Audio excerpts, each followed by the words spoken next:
What's going on out there, video game world? My name is Miles Farrington, and I'm here with my co-hosts. Round the circle. Jordan Leffler.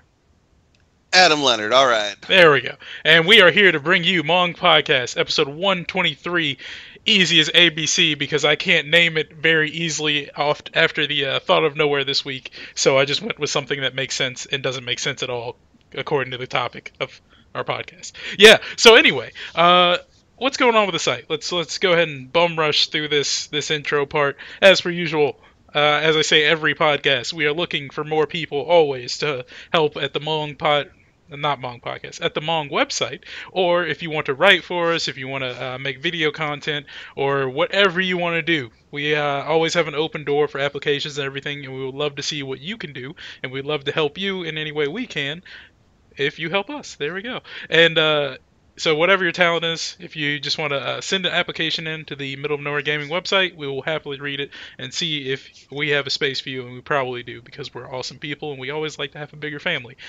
Beyond that, what's going on, Jordan?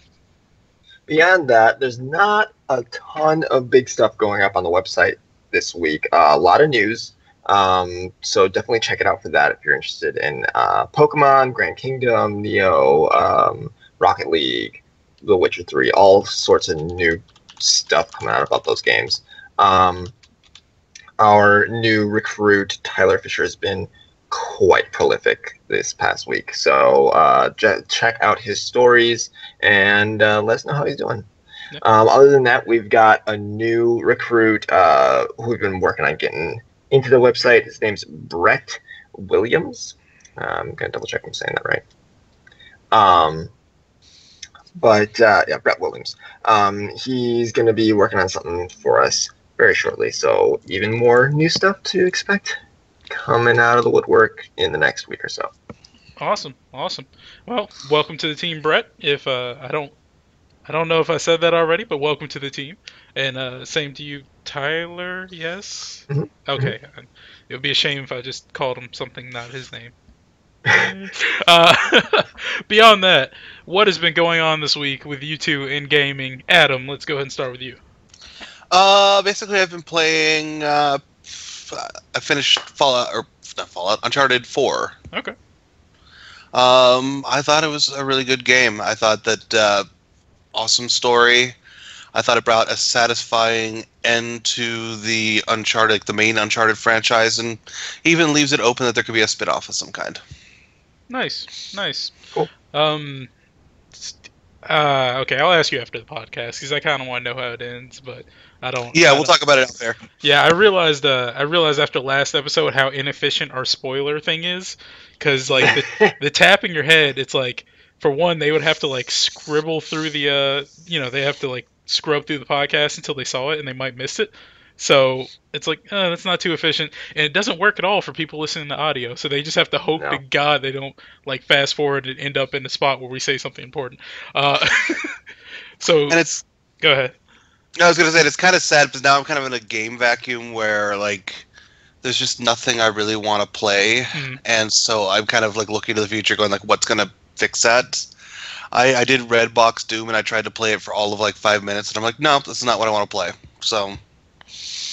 Well, you could get prepared for Rise of Iron, which we'll be talking about later. Anyway, Jordan, what have you been up to? I've been playing a little bit more Uncharted 4. I've not gotten through it yet. I'm probably like halfway through it at this point. And I got a little distracted with the multiplayer, which tends to happen with me during Naughty Dog games for some reason. It did not work out well for me with The Last of Us because I got distracted by the multiplayer, and then as I decided to get back into the single player when I was originally playing it, it was when my PlayStation 3 died. Oh. So, and I got like really distracted by the multiplayer. So it was like I definitely would have had enough time to beat the game my first playthrough if I hadn't gotten distracted. But I'm not thinking that my PlayStation 4 is going to die anytime soon. So I've been having fun with the multiplayer. I like it. I don't like it as much as The Last of Us multiplayer. The Last of Us multiplayer was a bit more tactical, I felt like. This is more action-y, I guess. Mm-hmm. But I still like it a lot.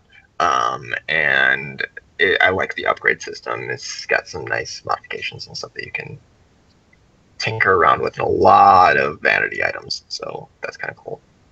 Other than that, I picked up Killzone Shadowfall for the first time. They got the PlayStation Flash sale this weekend. It's $5, and they're selling the Banner Saga for $5. So I started with the Banner Saga. I'll get around to Killzone at some point. It's something that's been on my wish list for a while. And the Banner Saga has been interesting so far. I really like the art style. It's kind of like a cartoon art style, like a adult cartoon sort of thing. I'm not really sure how to describe it otherwise, but it is about Vikings and giants, and you kind of take on the role of different characters throughout this entire story, and as this like world's unfolding. There's a few cool little plot elements that are in there, but also I find it's like a strategy RPG. It's kind of up my alley. I was a big Fire Emblem fan for a while, and then I didn't get a 3DS, so I don't get a new Fire Emblem. But it's good so far. My only complaint, and I know I talked to Tyler a little bit about it too, on console, it's a little difficult to kind of select your characters and like find out where they're moving, and like there's a lot of things going on screen at once, so it's kind of sometimes difficult to see exactly where you're moving your characters. And if you try to move someone somewhere, from what I've been able to tell so far, you can't move them, see what your options were, and then move them, like try to move them in a different direction in a different way. There's no like undo. Okay. So you moved them and it's stuck there. Which is a little annoying, but otherwise it's fun. I'm having a good time with it.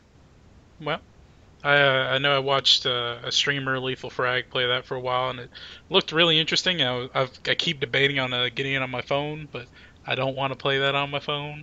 But yeah, I think you might enjoy Killzone. That was the first game I played on my PS4 because it came with my PS4, and it wasn't the best thing I'd ever played, but it was extremely pretty, and it was okay. I know one of my friends had a big problem with it because he couldn't figure out where a doorway was, even though I told him multiple times.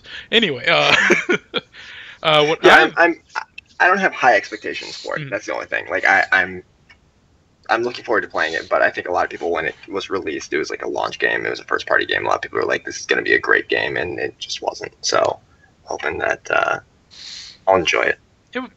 It was okay. Yeah. It was like it's an okay stopgap if you don't barrel your way through it like I did. Like I think I beat it in 2 days because it's a shooter, it's Killzone. It's not really it's not the Witcher level of like length and everything. But yeah, it's probably multiplayer. Yeah, maybe I don't know. I think I tried multiplayer a few times and I was just like I was absolute trash. Because that was in the days before Destiny when I actually learned what strategy was and thinking my actions through in multiplayer. But yeah. Adam, did you have something to say? I was just going to say I picked up Killzone right when I picked it up as a launch title for my PS4, and it was very pretty and potentially really cool. Unfortunately, I'm just not a shooter fan. I keep on trying to convince myself maybe I could be. And I picked up like Wolfenstein a couple a year, within the last year or so, and got far in it, but it's just, it's not my thing, man. Sure. That I completely understand that. Before I started playing shooters, I absolutely hated shooters. I don't even know what game it was that I started liking them, but yeah, I was like absolute horrible at them. I would have to like do tank controls because I was like I couldn't grasp walking and looking around at the same time. And then one day it was just like to be fair, there's probably about 3 exceptions I could readily think of off the top of my head, which are BioShock franchise, Borderlands, and Destiny. I did actually play a lot of Destiny and dug Destiny. But it's because it had RPG elements, I think. Is that the deciding factor for you? It needs to have a little bit of something else on top of it? Yeah, I think so. I think it needs to give me more than just like I'm gonna walk down the hallway and boom, boom, boom. Yeah, all those games have RPG elements, so that kind of makes sense. That's completely understandable. But as for what I've been doing this week, guess what? I'm playing Destiny. Hey, my PlayStation Plus auto renewed, even though I didn't turn that on. So I was just like, well, I'm $10 poor, but I guess I'm going to be playing Destiny for the next month again. Uh, and beyond that, I think I played a little bit of Diablo earlier this week. Got like a really rare pet, so I was like, all right, I'm done. I'm fulfilled, and my season is over. I got the stuff I wanted. So, and then beyond that, Steven Universe started back up. So hey, that's something to do. It has nothing to do with video games except for in the most vague manner because they put out something on the phones for that was a really fun game actually. And I feel like there's something else I was meaning to mention, but I don't remember what it is. So instead of talking about that, I'm actually just going to go ahead and move us on to the. I need to click the button. There it is. The news from nowhere. There we go. The news from nowhere. Woo! It's so redundant that I play it and then. Just so you all know, it's like 3 seconds long, so you can just start making noises after 3 seconds goes by. Because Okay. I think it's pretty obvious when I'm clicking the button. So yeah, the news from nowhere, as per usual. This is the part where we talk about the news. Surprise, surprise. The first piece of news today, I'm gonna go with that first one just because it doesn't really overlap with anything else, and also because Bulletstorm was kind of awesome. So Bulletstorm developer is making a new AAA shooter.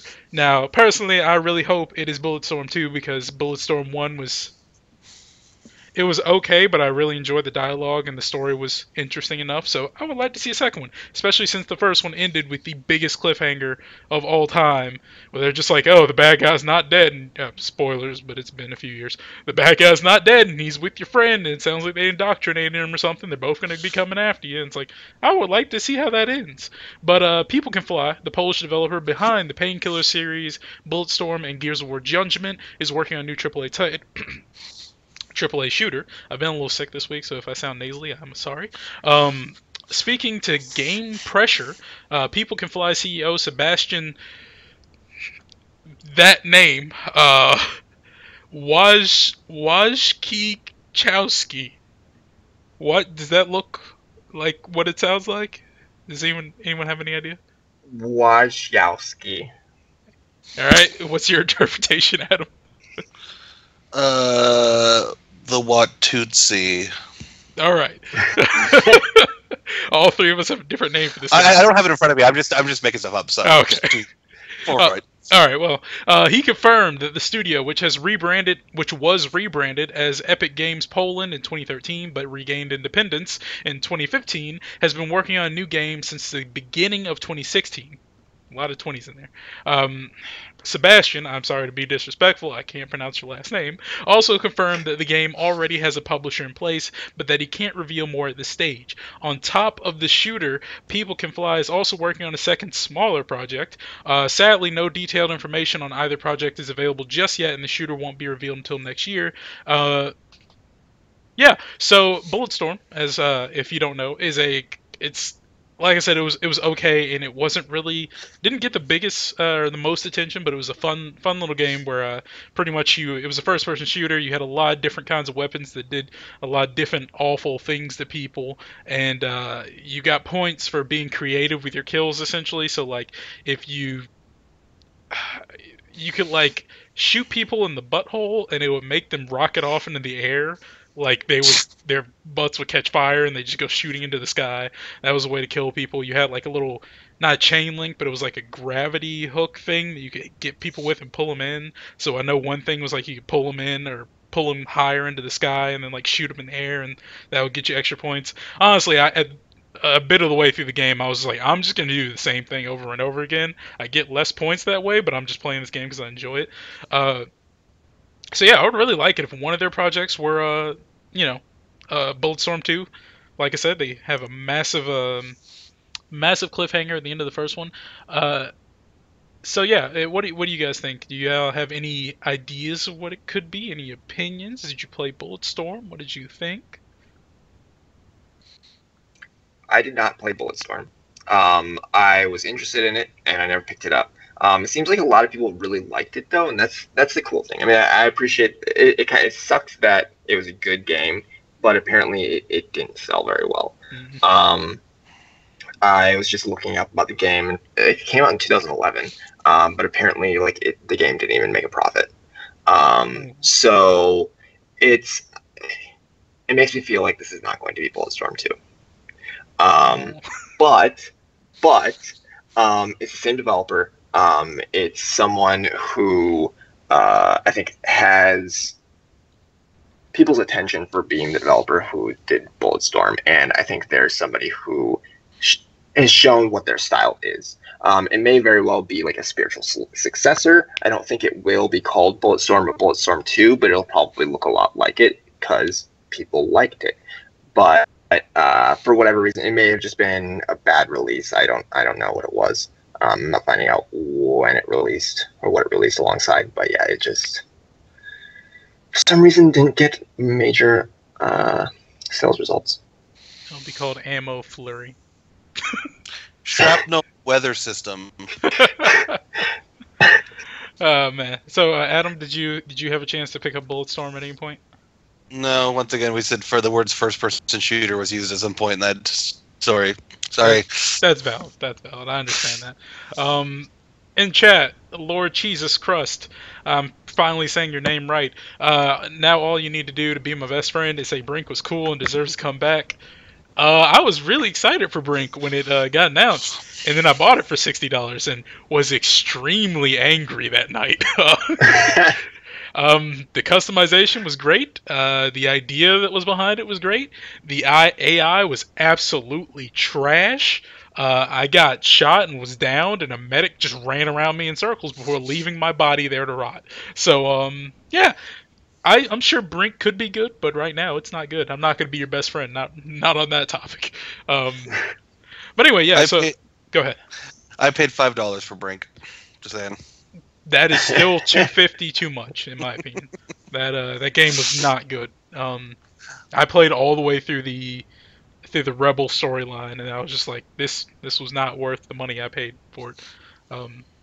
To be fair, that was back when I was working at GameStop, so luckily I only paid like $40-something for it. But still, that was a lot of money. But moving on, Adam, take us away. So, someone has made a Pokemon game for the quote-unquote adult fan.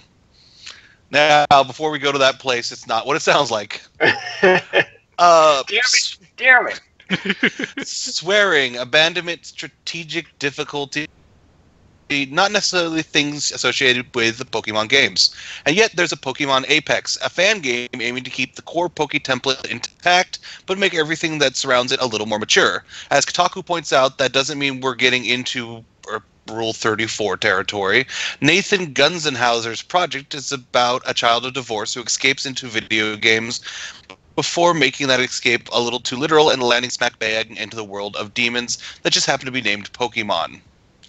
That's paired with a more in-depth strategy gameplay. As Gunhauser's devlog puts it, the game is intended to be somewhat difficult, meaning that you will need to think about your strategies and make conscientious choices about your team in order to progress. Playing through the game haphazardly will get you into trouble. It's an intriguing little thing. There's something fascinating about looking at how a developer with completely different motivations can fundamentally alter a familiar game. Also, the shadows are surprisingly brilliant.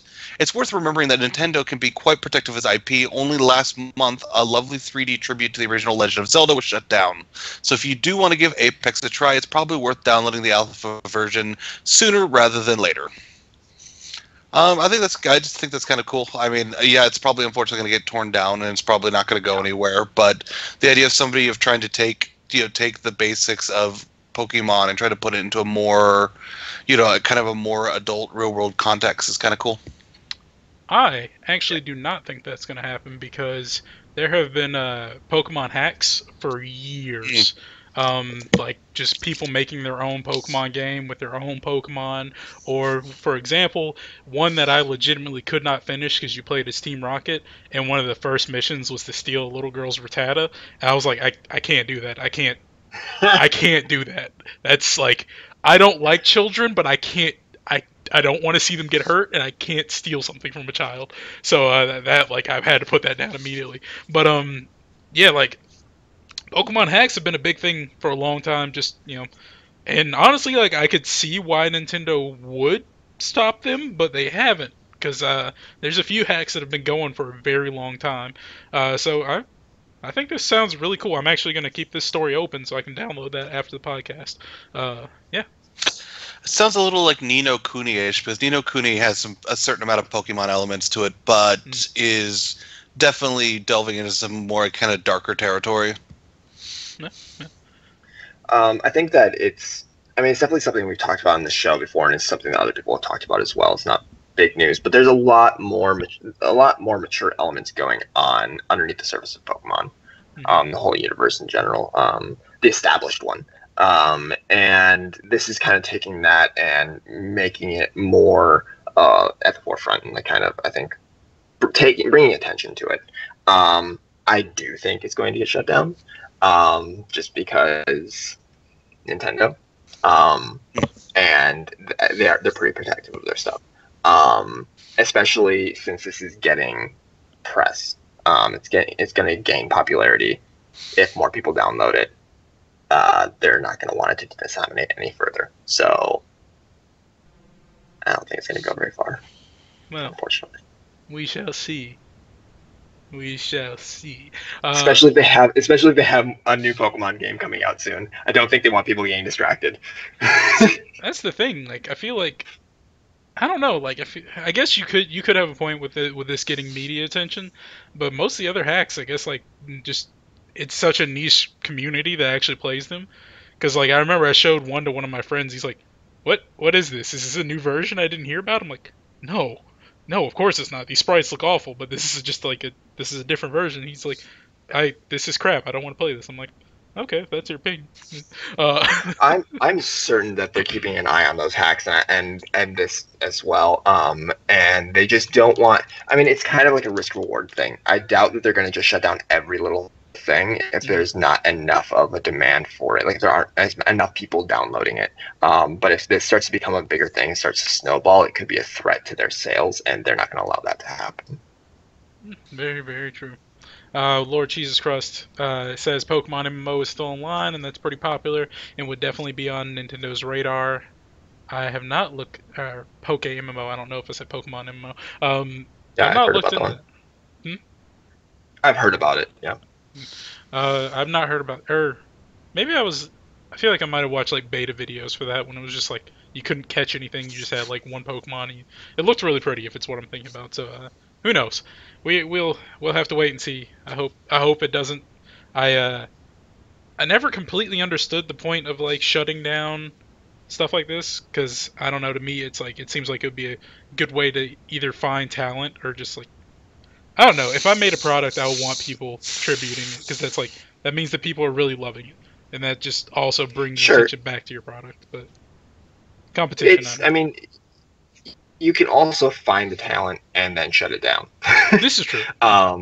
So I mean, I think that people do this because you're right. I think it's their love for the series, the franchise, of the universe that drives them to do it, but also because they are talented individuals and they are probably trying to get the attention of somebody that they want to potentially work with. I'm sure there's a lot going on behind the scenes that we don't know about, as far as when these sorts of things get shut down or who gets hired on from them. But the reason why they do it, I think, is just because they want to control their messaging. They don't want Pokemon to be associated with, say, somebody, I don't know, getting raped, or somebody, I'm just saying, like, a mature topic, like somebody like going in and slaughtering a convenience store with a Pokemon, like they're not going to want that message to be associated with the cutesy little pocket monsters that they've developed over 20 years. So a Pokemon version of Roots is probably a no-go. Probably not going to happen. Yeah, I don't think it's going to happen. I actually would like to see, I don't want to see it in the context of Roots, but I would like to see a Pokemon Uprising or something. Just like, there's, a psychic type gets a bunch of Pokemon, gains a following and decides to uprise or something. Because let's face it, they are slaves and it is animal fighting. Even though go ahead. I was gonna say similarly, also not to get off too far off topic, to the droid Star Wars discussion. Mm. There's a lot going on with the droids. They're kind of slaves. Oh yeah. Mm. Most definitely. There's kind of an episode in Star Wars Rebels which starts off awful but gets really good in second season and late first season. That kind of addresses that a little tiny bit. But speaking of addressing things and giving feedback on them. Oh, we're doing that one. Okay. Yeah, I guess. I don't know. I kind of. No, that's fine. That's fine. No. Go with whatever you want. It doesn't have to make sense. No. I'm gonna do what you want to do. Okay. All right. This one comes from Tyler Fisher on Middle of Nowhere Gaming, and it's titled "Nioh: The Changes to Come Following Alpha Feedback." Following its alpha demo last month, Nioh, the samurai-based Souls-like RPG from Team Ninja, will receive many changes formed from the criticism found in player feedback. The demo included a considerable chunk of the game, 2 areas, an ancient region called Dazaifu, overrun by demonic beings, and a ruined fishing village called Usik, and 3 weapon types, katana, axe, and spear. Following the demo's completion on May 5th, Team Ninja sent survey emails to all players who participated in the stress test. Yesterday, they published the results and what changes are coming. We're not going to go through all of these, but we're going to kind of touch on the basics in the beginning here. Add tutorials regarding the game system, adjust balance mainly in the opening sections to make battles fair, improve controls and camera system, improve the understandability and usability of the UI, improve graphic performance. And there was also some other talk of removing the durability for the equipment, which is, kind of not a insignificant thing. A lot of it is just kind of like fix bugs, improve performance, that sort of thing, which is, the sort of thing that you would expect to find from people who have played in alpha. But it's cool to see that they're taking a lot of feedback from that could significantly change the game. Yeah. So. Definitely. I kind of wish I had tried this. Part of me doesn't, because it's like, oh, so it's the Team Ninja guys who made Ninja Gaiden making a Souls-esque game, which means it takes the usual.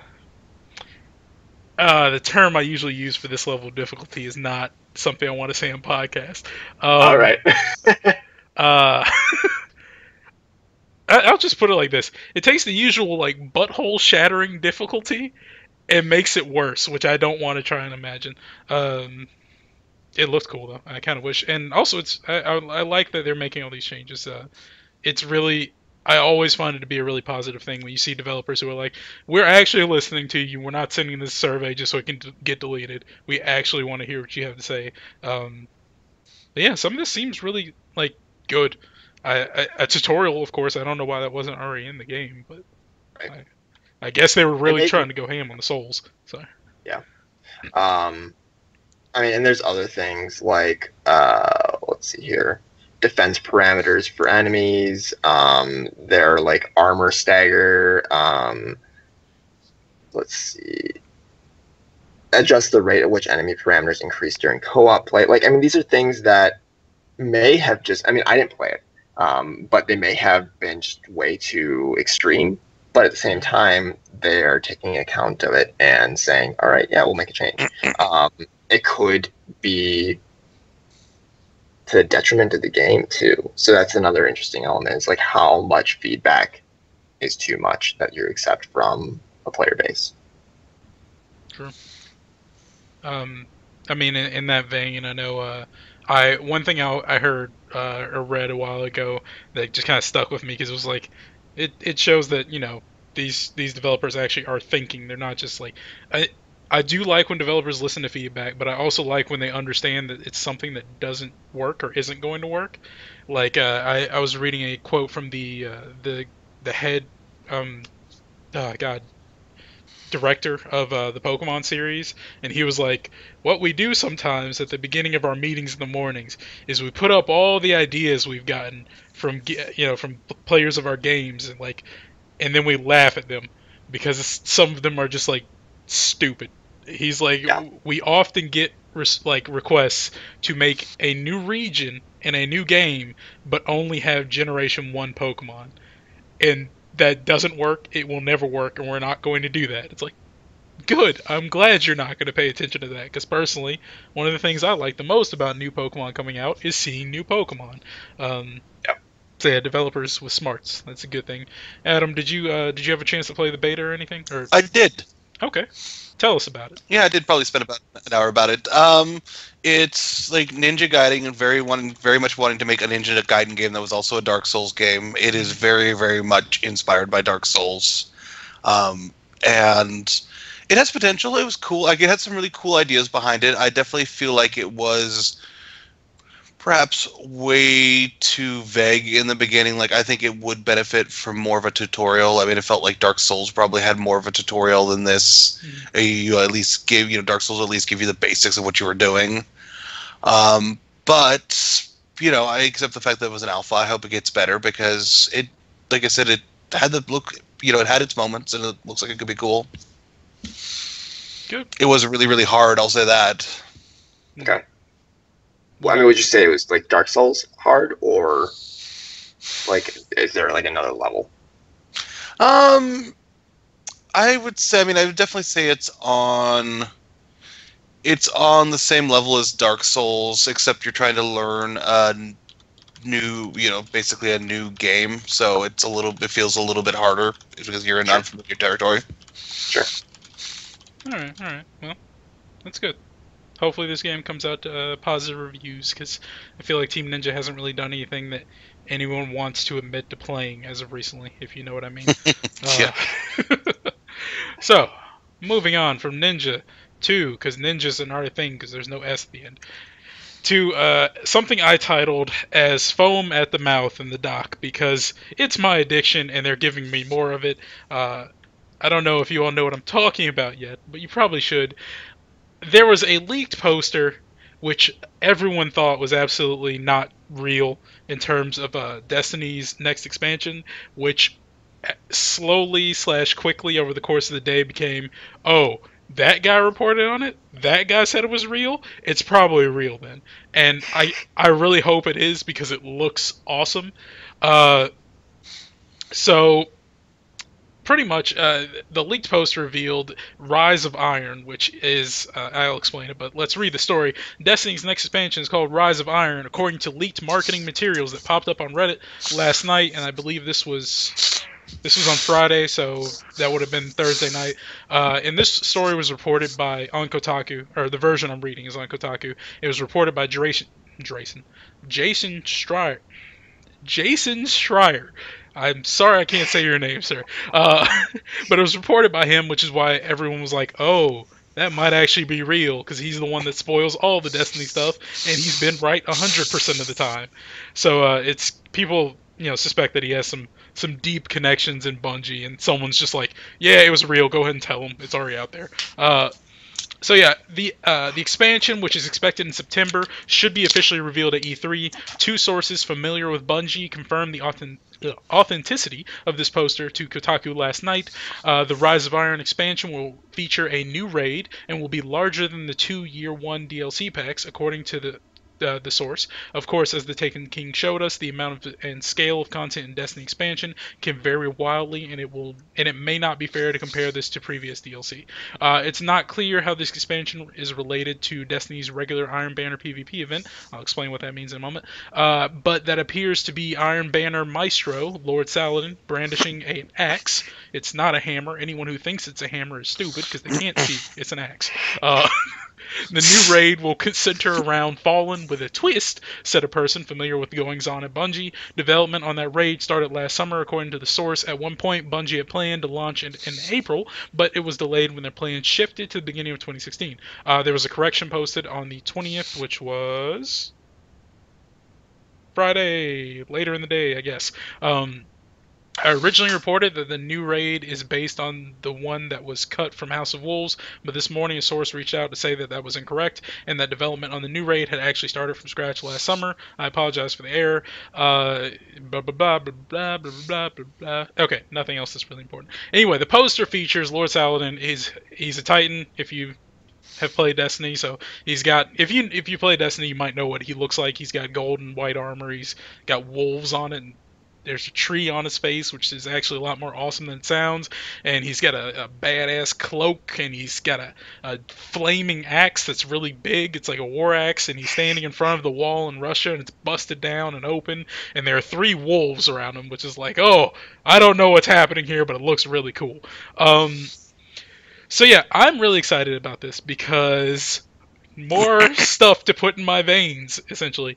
But also just because I always like the new expansions. Like, it seems like they've taken everything that was bad in year 1 and kind of shifted out, and they're moving upward. They're on a very upward trend. All the updates tend to be something that's actually good. And just like wolves and capes for Titans, I really want a cape for my Titan. I get that cape. I'm done with the DLC. I'm just happy. So yeah, it's also this raid, and the last 2 expansions have been very high focus. So everything, all your armor that you get from raids looks like, as I've seen it compared to tooth decay. Your armor just looks like bone and chitin that has decay on it, and it's kind of getting old. And the Fallen, I really enjoy fighting them, and I want to see more. I need E3 to happen so I can find out, 1, if this is actually true, which I currently believe it is, and 2, I want to see what exactly they're going to be doing, what changes they're going to make. Just there's a lot of stuff that could happen that would be really great, and I hope it happens. Go ahead, you two. I've been talking for like 3 minutes straight. Someone say something else. I mean, so Emma Louise asks what's the favorite element of Destiny, and when I was playing it, I really liked the raids. I mean, more raid in Destiny is exactly what I would need in order to get pulled back into it. If they added 5 new raids, I want a lot of raids. Miles, give me raids. Do you mean strikes? No, I'm not talking about strikes. I'm talking about the raids. Okay, all right. Why? What's wrong? Tell me. What's 5 wrong with new having more raids? Do you mean like in one DLC? Because that's ridiculous. I'm not talking about DLC. I'm just talking about in general. Like, there was Okay. not enough to raid in Destiny for me. Okay. Like, I did the Vault of Glass like 500 times because that was all that was playing. I need to have more. And I know that they've added more since then, but how many are there right now? Like 3 or 4? 3. 3. That's not enough. I want more. Okay. More. Because that was the fun part. That was the fun part of Destiny for me, and that was like meeting new people, like getting into groups and like being tactical in the game instead of just going around and shooting random NPCs. It was difficult, but it was fun. Yeah. That's valid. I understand that. As for me, who was a recovering addict and is once again an addict and has fallen back in the hole, what would I change about the game? That's a tough question because they've been, like, all the quality of life stuff that I really wanted has happened. I was thinking today, I guess, like, as you get higher level, improving the loot system just a little bit more so that, you know, you actually see legendaries more frequently. Like, I wanted to be not at Diablo 3 level where, like, anything drops a legendary for poking it. You don't even have to killing it. It's just like, as legendary pops out. But I do want to see them more often, and I do want to see, like, the strike unique legendaries. I want to see those drop rates improve because I ran a strike 205 times and I did not get the thing I wanted until the last time.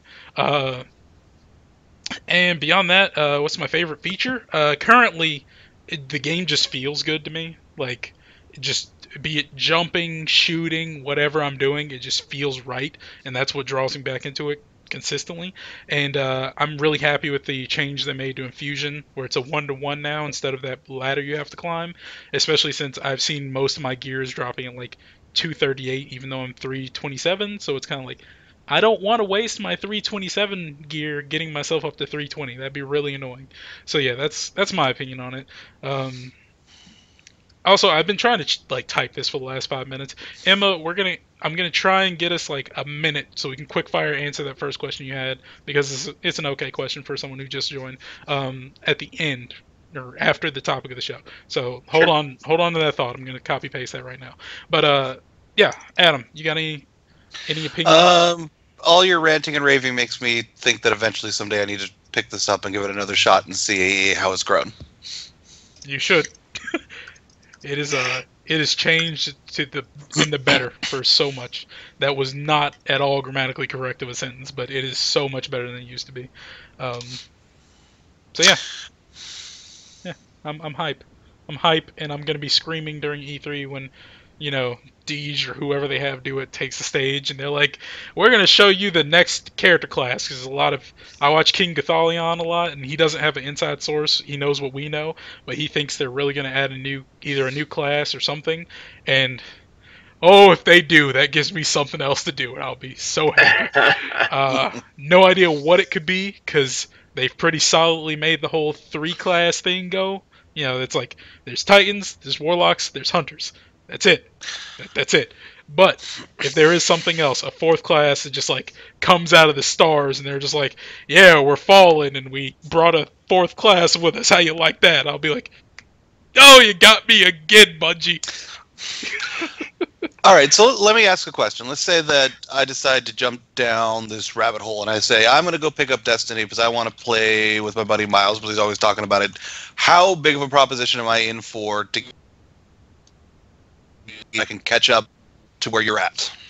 To catch up, you still have your original stuff, right? Your original character? Yeah, I should, yeah. Okay. Well, pretty much they gave you an item that jumps your character to light level 20 or to level 25, and then actually, if you already have your characters, it shouldn't be difficult at all.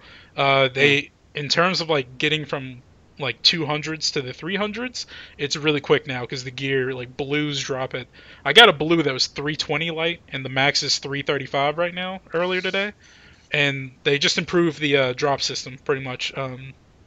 So you're actually going to see, it's not going to be a sudden jump unless you're really low level, but it's incremental increases that actually, you can actually see that you're progressing now, instead of just well, if you didn't raid, I don't know what you're going to do, buddy. So, yeah. That's the dealio right now. So it's pretty easy to catch up. Let's move on. Let's move on. I don't want to be the Destiny guy again, even though I'm the Destiny guy again. Wow, Adam. Yep. So it looks like Hideo Kojima has found a sweet ass new game engine for that sweet ass head he's been showing off. Hideo Kojima has confirmed that his first post-Konami game will use a third-party engine, and that his well-documented trips to meet creative in video game and otherwise have at least in part been defined which tools his new project will utilize. Speaking at the Nordic Games 2016 festival, Kojima explained that in order to ensure the timely release for the new Kojima Productions debut, he had to go against his preferred methods. I actually think it's better to make games using internal tools, Kojima said. As for my first title, because I wanted to release it to people who are waiting for it, for that title that we are going to use a third-party engine. The reason I am traveling around the world is to look for such technology to use. Kojima has previously said that he and PS4 architect Mark Cerny were searching for the newest technology, but it's not been clear exactly what that meant until today. Kojima's tour has sent him to visit Quantic Dreams, currently working on a new engine, and CryEngine creator Crytek, among others. His new game is said to be for fans of AAA action, and his talk emphasized that his plans for it expanded beyond being a small title after his meetings during the tour. At the beginning, I was thinking of making a small title, but after I met friends and acquaintances worldwide, they said, no, everyone's expecting you to make a big title. So his first title coming from me will be a big title. The new Kojima Productions was set up after Kojima blah, blah, blah, blah. We've talked about this a gazillion times. So, yeah. So, Kojima's found an engine. We don't know anything about it. All right. Hey! From the sounds of this, actually, I'm more excited. I was already kind of hyped because Kojima's Kojima, and I haven't played all the Metal Gear games, so I played Metal Gear 4. I enjoyed it enough. I'm very tired of stealth, so I'm happy that he's like, for fans of AAA action, good. Make something actiony because I don't want to play stealth. I got burnt out on that a long time ago. So yeah, especially that he's like, oh, it's gonna be a big title now. It's like, yes, make it big, go ham, freaking put Ludens in it. I don't know what you want to do, just make it good. It's like he is such a high pedigree, and the characters he comes up with and the stories he tells, they are absolutely insane at times. But just like the designs and the he makes amazing things, and I want to play more of his amazing things that does not have me crawling around looking at an old man's butt in tight pants all day. So yeah, that's my opinion on that. Kojima is really kind of a creator at this point. There's only a few of them, but basically I'm kind of all in on if Kojima made a first-person shooter, I would follow because it's Kojima. Like that's a kind of a rare thing. He's the kind of person that I'm basically all in on. Whatever you make next, even if it's something that I think that goes against what I normally like to play, I'm probably still. I'm definitely still checking it out because I owe you that much. Mm-hmm. Jordan? Give me more news when more news comes out. That's all I kind of got for it. I just want to know more once there's actual news. It seems like the past couple of weeks he's just been like, I'm doing this thing. Yeah, he's just like, something's happening. What's it gonna be? Yeah. What did you all think of Ludens, actually? Because we're not covering it, but we covered it last week that he was teasing a reveal. He actually revealed Ludens. What did you all think of what he actually looks like? Or the body, the suit, the thing. It was a little disappointing for me, a little bit, just because I liked the design of the logo. I still do. Mm-hmm. But it kind of cheapened it a little bit. If it ends up being a character and ends up being a really cool character, I'm okay with that. But just kind of getting this view of this logo body, like, I don't know anything else about it besides what it looks like, and it just looks like someone in body armor. Like, it doesn't really do much for me. Unless I know what universe it's in, unless I know how it's going to actually be incorporated in something, it just doesn't mean anything. Personally, actually, I have mixed opinions on it. I've never really been a fan of spacesuits just because they're too fluffy and stupid looking, in my opinion. Because this looks like it's a more grounded, more down to earth kind of spacesuit. It doesn't look all that extravagant, like something we can never make. It looks like something that's very viable nowadays. And I like the armored parts, and I don't like the padded parts really. But I'm seeing his face, and he does look like he has a glowing skeleton or a glowing skull for a face. So I want to know, is he like Black Skull, or like one of those other characters who just have like skulls for faces but their body is normal? Is he actually just a skeleton in this outfit? Is he like what is Ludens is my question. I want to know that, and that's the biggest thing for me. I really like the helmet. Like I said, like the shoulder pads and stuff. It's just it's not what I expected. I expected armor, just like some other people who drew pictures of him. So that's my opinions on that. Adam? I think it looks cool-ish, though I just don't really know anything. It's funny because I'm trying to look up Ludens, and I'm just getting a lot of pictures of cough drops. True fact. If you type in Ludens Kojima, that's what I did. Yeah, but anyways, I'm looking at it now, and I hadn't noticed the skull thing before. That's kind of interesting. I'd like to know more detail on that. And it says there's some writing on this too, actually. It says on the arm, extravehicular creative activity suit. Yeah. Right. So, anyways, I think it kind of looks cool, but without any given context to what this game is, what I'm going to be playing. Yeah. It's a little hard to feel more about it. Also, that's another point. We don't actually know. Like, he said that Ludens was their mascot, essentially. So we don't actually know if he's going to be in a game or not yet. He's literally just been confirmed as a mascot. It looks like he's going to be in the game, but God knows it's Kojima. This could be all like a big misdirection. We're just going this way. He's gonna come back in a minute. When don't worry, we're just going this way, and then the last second he's gonna be like, "Oh, U-turn. We're going this way." It's actually a fantasy game where you play as someone that looks kind of like Ludens, but not actually Ludens. So yeah. Anyway, since he has returned, let's go ahead and move on to. I'm not gonna put you in a box this time. No one puts baby in a corner. Go ahead and pick whatever story. I put it in order this time so you can put me in a corner. Oh no, I'm not doing it. You do it yourself. All right. You put yourself. All right, I'll do it myself.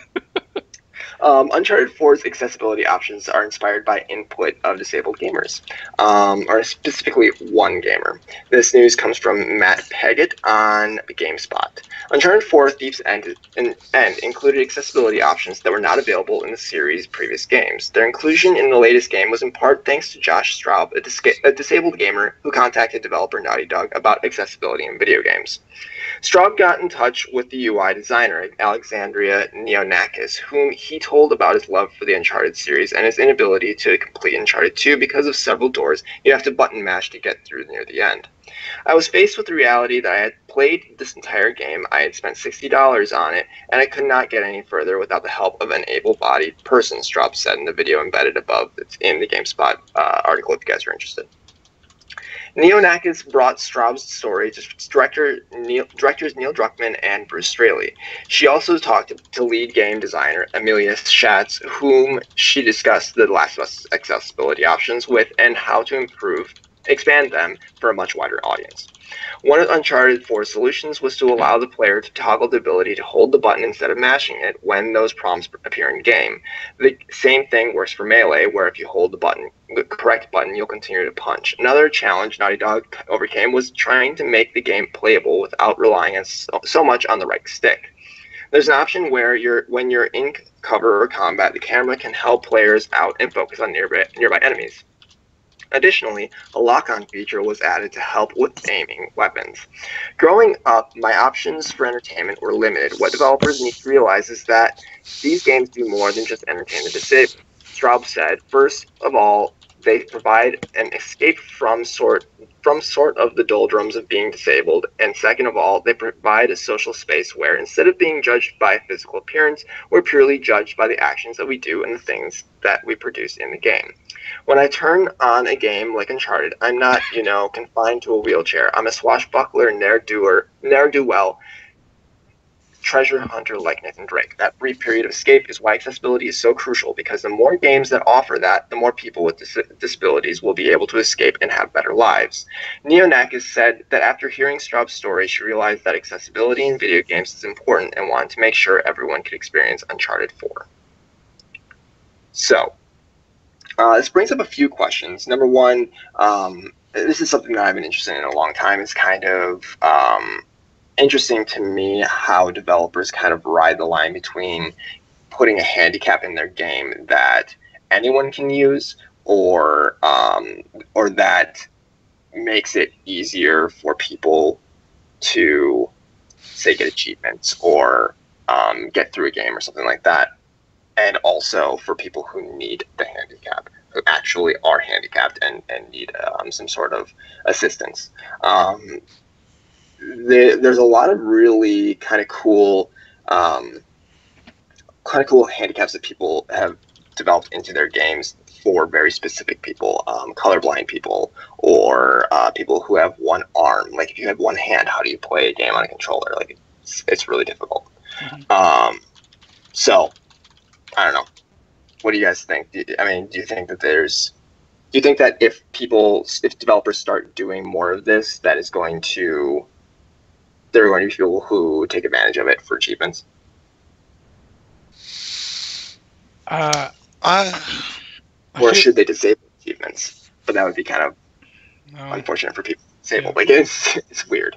If you're trashy at the game, I guess people do that, and like, I feel the only people who will do that are the people who are playing the game specifically for the achievements, like achievement hunters and such. But I don't care. I don't care how you got your achievement. I've probably cheated to get achievements before, so it's like, if that's how you choose to do it. My larger opinion is just who cares? Like really, the focus here is not people who might try to exploit this to get trophies. It's a group of people who, because of some unfortunate life circumstance, are having troubles enjoying something that we all in many ways at times take for granted. So I think that trying to give these people the opportunity to play is supreme. I don't really care about the consequences. Yeah. Yep. I agree. Yeah, anyone who actually has a problem with it is just like, okay, you got your priorities in a knot. Go do something else. Yeah, exactly. Yeah, so it's fine. I've seen there's a guy that plays in competitive fighting games, dude named Brawly Legs, which is an interesting name for him because he doesn't have legs or arms. He plays with his mouth and his face, so it's like, Wow. Yeah, it's crazy because he actually does really well. That sounds bad, but you have to understand why I think that kind of sounds crazy. But he does really well, and it's just like, I would like to see him have an easier time playing. There might not be a way for him specifically because he doesn't have arms or legs, but I think anything to help more people enjoy games is a good thing. Especially when it's not hurting anyone else.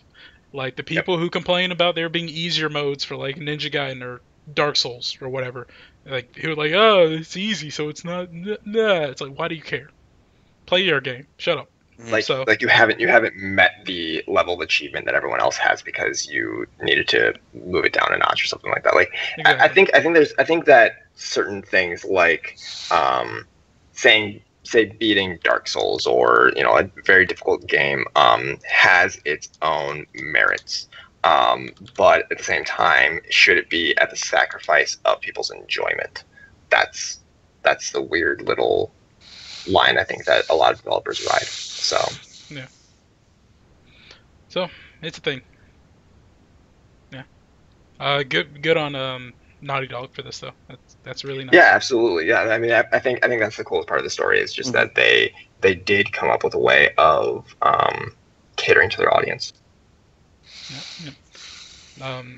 I know that seems to be like not an initiative necessarily, but a thing that developers are doing, putting more accessibility options, because back in the day, which is like 2 years ago, it was like you're playing the game like everyone else, you're not playing it, which is like, yeah, that's not cool for people with color blindness or other disabilities. So, I mean, I guess colorblindness is technically a disability, but yeah. So yeah, good. Let's move on. You all ready to move on to a thought from nowhere? Let's do it. All right. The thought from nowhere this week comes from our ever loyal mod, Chris Cobb. If you could pick any developer, either team or individual, to put in charge of your favorite game series, who would it be? So I guess for this question, we're going to go ahead and say what our favorite game series is, and then who we want to have control over it. And it's going to be a tough answer because my favorite game series is Mass Effect, I think, and I'm happy with BioWare staying Right. around. So yeah, let's. Have you all thought about this? Yes. A little bit, yeah. As per usual, I have not. So whoever wants to take us away, go ahead. Go for it, Adam. I have said on the show multiple times my all-time favorite game of all time is Legend of Zelda: Ocarina of Time, and I would probably put it into the hands of my favorite new developer, From Software. I would love to see. I mean, it'd be interesting to see a more adult, slightly more difficult version of Zelda. But the biggest thing I'd be really excited about is I would like to see, From Software, who is kind of supreme in lore creation, take a swipe at Hyrule. That could be kind of cool. Now, in terms of that horribly convoluted timeline of the Zelda series, do you think they would nail it down and make it straight, or would it still just be wonky as sin? I think it'd still be wonky because the timeline of like the Souls series kind of wonky, to be honest. But I think they'd bring a certain amount of depth. I envision the game being darker. It'd be very dark for a Zelda game, but you could perhaps do it without going full Souls. I would think. I mean, you don't need to turn like Princess Zelda into a grotesque monstrosity. But I think you could also make the dangers that Link faces fairly intense and scary. But it's not a Souls game if the pretty girl doesn't turn into a monster.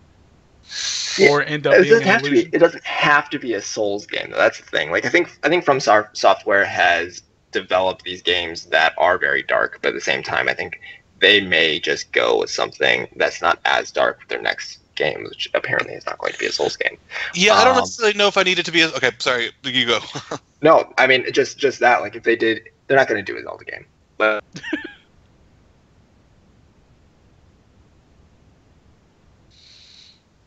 All right. Jordan died. We're sorry, people. We're going to go ahead and tell him that he died. Unless he can hear us right now. God knows what's going on. Technical difficulties. Yeah, that's a good pick, though. I could imagine Zelda being in the Souls, or From handling Zelda. I imagine it being extremely pretty. I feel like they wouldn't really need to make the puzzles more difficult, but they could, because it's From. Okay, looks like he knows. So yeah, it'd be interesting. I would, basically the biggest, like, I wouldn't necessarily need it to be a Souls game. I think the biggest focus is I would like it to be focused on lore. I think I'd like From Software to bring in some of their expertise on gameplay and maybe like an inventory system that's a little more in depth than your standard Zelda game. Yeah, that'd be nice. Jordan, you back? Yeah. Okay. Yeah, so that's a good pick. I like that. I guess for mine, it's tough because for me, my opinions can change very frequently and they're very fluid. So my two favorite series are Mass Effect and Mortal Kombat, pretty much, and Pokemon. And I'm pretty happy with how all three of those are being handled. So it's not really... I don't really care that another developer gets their hands on my series, but I guess if anything, it would be Pokemon. Not because, like I said, I'm happy with how it's been going, especially with that upward trend into the more mature themes. Not talking about Pokemon Apex. I feel like X and Y was a more mature story than usual because the villain was actually a clear and present threat who was like, I'm trying to kill all the Pokemon. It's like, you took us from 0 to 100, my friend. Good job. As for who I want to handle it, that is a very solid question. I feel like I still want it to be an RPG. The graphics could, of course, be improved. And it could be an MMO, maybe. So, honestly, like, my favorite developers are BioWare. Blizzard was... I really love them for Diablo. And... BioWare, Blizzard, maybe Bungie, I don't know. I guess another thing could be if someone got their hands in the Destiny IP, I would like it to be Blizzard because I really want to play a futuristic action RPG like Diablo, just like with a futuristic coat of paint. I feel like Destiny would be a great way to do that. So yeah, that's my thoughts. Jordan, take us home. I'm sure it's probably no surprise to either of you guys, but my favorite franchise is Metal Gear. I'm so surprised. And I think that to say that it should remain where it is a detriment to that series. With the whole Konami Kojima situation, clearly that still is owned by Konami, so it's going to apparently continue to be developed by Konami in Kojima, the game creator's absence. For me, it's no longer alive. I'm sure that's going to be something that other people will purchase. I'm sure it'll continue to be successful, but I am not going to be buying the next game.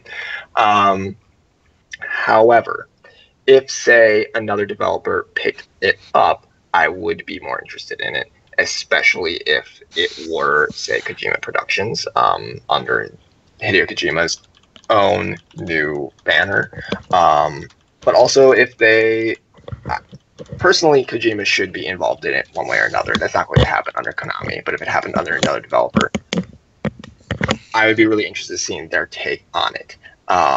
And it could be kind of cool to see maybe another stealth developer, another developer who's good at stealth games, picking up on it, perhaps a smaller developer. No one's coming to mind right now. But I don't know, I keep coming back to the same answer, and that is a Metal Gear game by BioWare. and I don't know how that would turn out, but I would be really interested in seeing what the end result is. Just going like into really deep RPG mechanics. I know that BioWare does a lot of open world stuff, but I would want to see Metal Gear go back to its linearity. Mm-hmm. Perhaps more of a guided open world rather than a pure, like, here is your world, go in and run around. That was one of the things I did not like about Metal Gear Solid 5, was that it kind of felt like there was a lot that they put into the game, and it was a very good game. Perhaps the best in the series, except that it was at the sacrifice of the game's story. And I think that that's a major sacrifice for that series. BioWare does story well. They do background exposition and just environments really well. And I think that they could nail something of that caliber. My name is Solid Snake, and this is my favorite store on the Citadel. Get out. Just get out. Yeah, I think those are all very good answers. So Chris Cobb, thank you for the thought from nowhere. And remember, people, if you want to give us your own thoughts from nowhere, send them in an email, and we will put them on the list where we randomly choose one each week to talk about.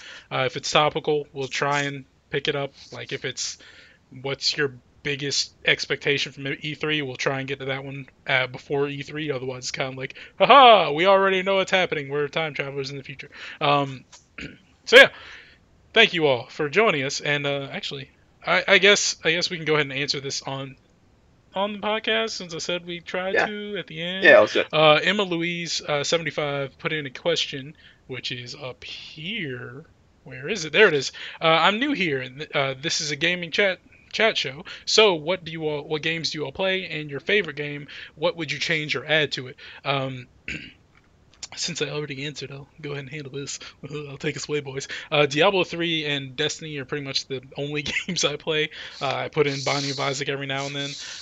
My favorite game is still Mortal Kombat 2, because that is the first game I ever played, and it is what steamrolled me into being the gamer I am today, so I can't say it's not the favorite game. What would I change about Mortal Kombat 2? I would make it Mortal Kombat X, because Mortal Kombat 2 really sucked, because I went back and played it recently, and it was awful. So, yeah, that's my opinion. Adam, what is your answer? Okay, so this is kind of Adam 101 for anybody who's been listening for a while. Favorite games of all time is Legend of Zelda Ocarina of Time. Mm-hmm. You also probably hear me babble endlessly, though not recently, about Danganronpa and Persona, which are like recent favorites of mine. And you'll still probably hear me ramble about any of the Souls games, which is kind of my latest and greatest addiction. Change. Ocarina of Time, maybe we could do without Navi? I don't know. Ew, whoa, what? Sacrilege. All right. Don't do that again. I will kick you out. Jordan, what's your answer? So refresh me real quick, because I'm having severe technical issues. All right. We're going through Emma Louise's question of essentially what games do you play, what's your favorite game, and what would you change or add to it? Sure.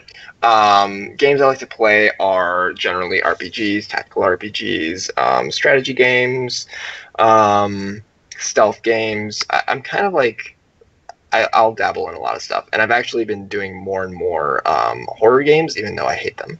I don't know what's going on. But my favorite video game of all time is Metal Gear Solid.